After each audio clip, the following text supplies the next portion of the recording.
number 1, and Jeff Okudah, number 3. Just how good a prospect are they? Are there really any weaknesses in their game, and is there a comparison with either of those guys on the NFL level?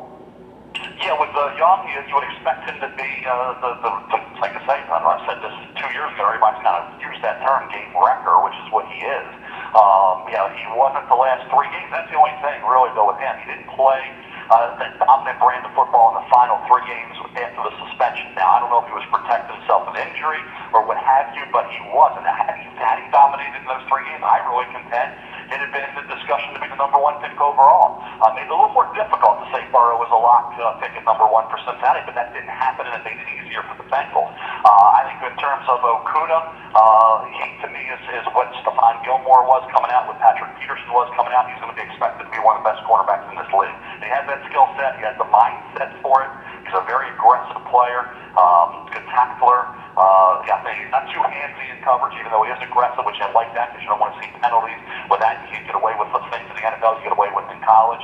So both those kids are up at the top of the board for a reason. They're the two of the dominant players in this draft, and they're going to be expected to be 2 of the best players, obviously, coming out of this draft on either side of the ball.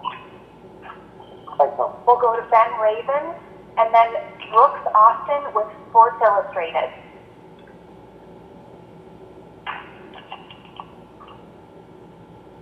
Who the most NFL-ready prospects you are, and just kind of what could separate those guys from the rest of the pack? Well, you expect everybody to be somewhat NFL-ready the way the game's played now, but certainly I think Isaiah Simmons, with the versatility he has, would be the number 1 guy on that list because he can run, he can cover. He covers like safety corner, he can get into the quarterback. And I think he would be the one guy you would just highlight because he's so versatile. I think he would be the most so-called NFL-ready player. And obviously Derek Brown went back for his final year at Auburn. He could have come out last year. So I think he got another year of experience, did a great job at Auburn. I think Derek Brown, what you're getting out of the defensive tackle from Auburn for that reason. And then obviously you think about, a guy like Jedrick Wills Jr., the right tackle from Alabama. He's a solid player. He's technically sound. He was consistent. He didn't have any hiccups at right tackle this year. He's the kind of guy who's plug-and-play right tackle. So, there's others, but I think at the top of the list would be Isaiah Simmons. Brooks Austin is up, and then Chad Leipzig with the Des Moines Register. Yeah, Mel, I was just curious, with Jake Fromm's range being late second to mid-third, what do you, did he make the right decision coming out, or was the sample size of 42 college starts enough for him to enter the draft as a junior? Yeah, that's the tough one. So you come out, you figure, okay, I'm going to lose the 2 bookend tackles. Isaiah Wilson also came out. You think about what Pickens can be as a sophomore. That's a big plus moving forward. When Blaylock was coming off the injury, he didn't have DeAndre Swift. He moved later. So there was reasons to stay, reasons to leave. The arm strength you would hope would improve a little bit when he's a senior, but like I said, he wouldn't have the offensive line he had this year in front of him, losing the 2 bookends. So, but then you hope once you get him in the NFL, the arm strength will improve. We saw evidence of a lack of big-time arm strength, which we knew was a problem at the combine. He had trouble making some of those throws that you need to make. So I think right now he could end up being, if you look at the quarterbacks, the way they stack up, he could be the 7th quarterback draft, behind even Jalen Hurts from Oklahoma. But that doesn't mean he can't play in the league. It's just his arm strength is the big question. I think people want to say, is he going to be Aaron Murray? Is he going to be Eric Zier? Or is he going to be Andy Dalton? Or is he going to be somewhere in between? That's the big debate in these NFL draft discussions when they're talking about these teams and the quarterback you're going to take, say, in the 3rd round, which is what I expect for Fromm to be a 3rd-round quarterback. We'll go to Chad Leipzig and then Donald Hunt with the Philadelphia Tribune. Hi, Mel. I wanted to ask about the 2 Iowa Hawkeyes expected to be taken in the 1st round. What in your analysis has moved Tristan Wirfs up to your number 1 offensive tackle on your mock draft? And with Epenesa, you've got him sliding to 25 with the Vikings. What are GMs saying about his combine performance? Could he slide out of the 1st round entirely? In terms of Wirfs, he's the right tackle who's played, obviously, 2 games at left tackle, and I thought did a pretty good job. In Arizona, they could use help at right tackle immediately if you deem him the best right tackle. And you talk to people in the league about that. That's all. This is not based on what I think. This is what the league thinks. So that's when you talk to your friends in the league, and that's what you get for a mock draft. That's what a mock draft's all about. So it's not me. don't act like this anything I have rated. I don't have worse as the top tackle, but I think for Arizona it'd be a good fit once they got DeAndre Hopkins. They don't need the wide receiver there as much as they did. So you take C.D. Lamb, say, out of there, would have been reunited with Kyler Murray. You put in Tristan Wirfs. In terms of Epinesa, he's dropped a bit, obviously. When you talk about 40 time, that's usually conveys to a pass rusher in the NFL. The great thing about Epinesa is you can kick him inside, third down. He can be an inside guy there, an inside presence. He has versatility and great production against pretty good offensive tackles late in the year. Austin Jackson, he dominated from USC. So I think he's a late one, at worst early two. I think he'd be a real good fit for Minnesota. They lose Everson Griffin in free agency. They pick at 25. That's where I have him going. But I'd say at worst an early second. We'll go to Donald Hunt and then Ferd Lewis with the Honolulu Star-Advertiser. So where do you see Sean Bradley from Temple going, and what do you think of Sean Bradley? Yeah, he was almost one of the talk about when I do the top 10 lists of the guys with versatility, he would be one of those guys. He had certainly ran exceptionally well. You saw the productivity. You think about now with situations, see Matt Rule, even in Carolina, is going to blow out these former Temple Owls, and that's because of familiarity. We'll see. It'll be interesting to see if he comes into the fold on day 3. I think he's a day 3 pick. Like I say, there's somebody ahead of him that had 4th, 5th round grades. I would say 6th, 7th round, even though he had, like I say, a very impressive combine, and he had a very impressive career at Temple. But I think just the way he's slotted right now, I would say mid to late day 3. We'll go to Ferd Lewis and then Jason Leisure with the Chicago Sun-Times. Courage videos have shown major progress. Do you think they've changed anybody's mind as far as moving up to take him in the draft? And also, where do you see Cole McDonald from Hawaii going in the draft? Yeah, in terms of Tua, it was a quick video, and it's nice to see. Teams now don't have a lot to go by, so that's certainly something that makes you promising. It's going to be very interesting with an April 23rd draft coming up in less than now in about a month. What's going to happen there, whether, like I say, a team's going to trade up to get a quarterback that has an iffy situation medically coming off that injury, and then there's the durability concern, which you can't predict how that's going to go, even once he's healthy. In terms of Cole McDonald, I think people want to adjust the little things mechanically. He certainly has the arm. You saw him at Hawaii, has some ups and downs, and some inconsistency, but when he was at his best, he looked like a draftable quarterback. I think he could go late, if not as a priority free agent. He's in the mix to be.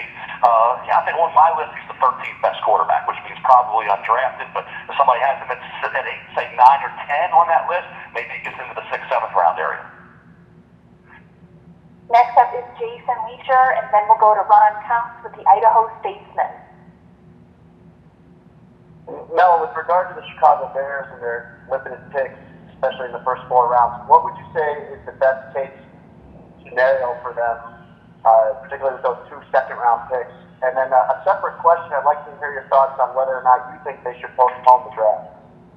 All right, in terms of the Bears, I think when you look at what they've done in free agency, what they could do now, I mean, they've added some pieces, and well, it's interesting with Foles, what happens with Foles with Trubisky, but with 2 second-round picks, it's a pretty good opportunity. This is a deep draft at a lot of spots. There's no doubt about that. You're talking about a pick from the Raiders at 43. So I would say right now, when you look at the needs of this football team and what's out there, if you can add a receiver, there's a lot of depth at wide receiver. If you can add an offensive tackle, there's and corner. Like I said, the wide receiver position to me is the strongest in this draft. Laviska Shenault Jr. could be there in the 2nd round out of Colorado. It looked like he was a first until he had obviously an injury question. Michael Pittman Jr., USC, could be there in the 2nd. Brandon Ayuk from Arizona State could be there in the 2nd. KJ Hamler, Penn State could be there in the 2nd. So there's going to be some great opportunities because of the depth to get some really good players in that 2nd, 3rd round area at those positions. In terms of delaying, I would move forward with it. I think that everybody needs normalcy to set in. We do keep doing the radio. We're doing all the draft stuff, the mocks, everything's going along. Free agency went along as scheduled, even though everything wasn't perfect and ideal. We see players moving all over the place, trades being made. Everything's being done. The draft can be done, obviously, without having everybody together. No teams go to the draft anyway. It's just everything's going to be different. We have to adjust it. There's a lot more important things going on, obviously, than the NFL draft. And everybody's trying to deal with the health of their families and trying to get through this the best they can. I think the NFL can get through it. I think it's important to, like I say, give people something to focus on and occupy their minds, and that's something that's kind of an escape during these trying times when everybody's trying to deal with something much much bigger than what happens with the NFL draft. So I would think moving forward, April 23rd, 24th, 25th is something we're hopeful happens. Ron Counts is up, and then Daryl Slater with the New York Star Ledger.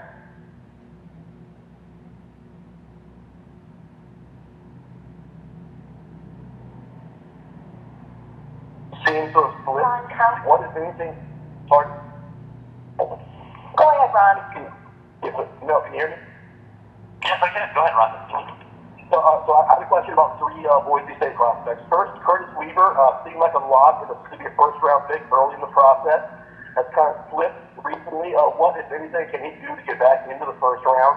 The second question is about Edward Cleveland, the offensive tackle. Did he make himself a first-round lock with his combine performance? And the third was about wide receiver John Hightower. He ran a 4.43 at the combine. Was that enough to get him drafted? Yes, first for Hightower, yes it was. He obviously has talent. He flashed that at Boise State. To me, he's a fifth, sixth round pick, and that's only because of the great depth at wide receiver. And then the draft that wasn't strong at wide receiver, it'd probably be in the fourth round discussion. So, yes, I think he's a day three pick who has a chance to make the team and contribute as a fourth or fifth receiver. Cleveland had a great combine, on the heels of a really good career as a left tackle. Now, I projected him in Tennessee would be a right tackle there, filling in, taking over for Jack Conklin and moved on to Cleveland in free agency. I think you look at Cleveland, this guy has moved up. I think he's at worst. I have him in the late first. I think he's at worst in early second. Right now, when you stack the offensive tackles on the board, he's moved up to the point where he's the sixth guy at worst of 7 or 8. I have him at 6. Some may have him at 7 or 8. That puts him in the second. If I have him at 6, it puts him in the late first, ahead of Austin Jackson from USC and ahead of Isaiah Wilson from Georgia. I think in terms of Weaver, he's the 2 games. He had some dominant games, but it was against lesser competition. A lot of his sacks came in those 2 games, like against foes that aren't that strong. I saw him neutralize some. He doesn't have tremendous ability to close, and obviously the speed factor is an issue with pass rushers. I think he's probably right now a third-round pick who could be in the mid to late second. Where I have him rated right now, he's probably a late second, early third.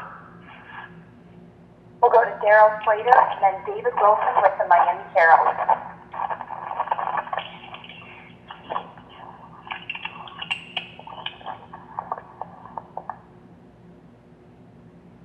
Go ahead with your question, Daryl.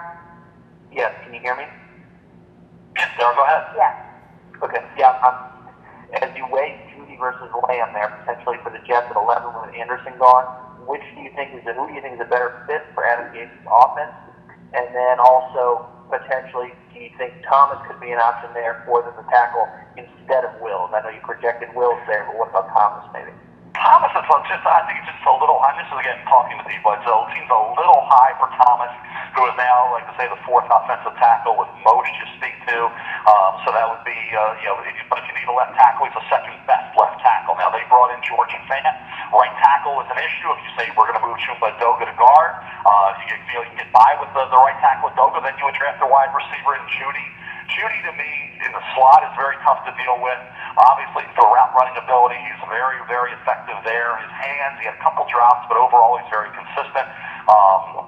Great attitude, great approach. CeeDee Lamb, 50% of his yards came in the slot, 50% of his yards came on the outside. He ran 4.51, and only some of the Henry runs ran 4.27. So you knew that Lamb wasn't going to be the speed burner, but speed for wide receivers is very overrated. It's how you apply it on the field. He does. He's got tremendous stiff arm. He's got great run after the catch ability, which is his strength. He's a powerhouse with the ball in his hands. He breaks tackles. He runs hard. He's quick. He's explosive. I think that's a tough call. That would be whoever they prefer. I mean, you could go Judy, you could go Lamb. Henry Ruggs III is right there with some teams as a top receiver. So that's a call right there. They're going to have to make the Joe Douglas and his scouts there with Phil Savage in that group. So I would project Judy. I almost went with Judy. Obviously, Robbie Anderson signed right after the mock came out.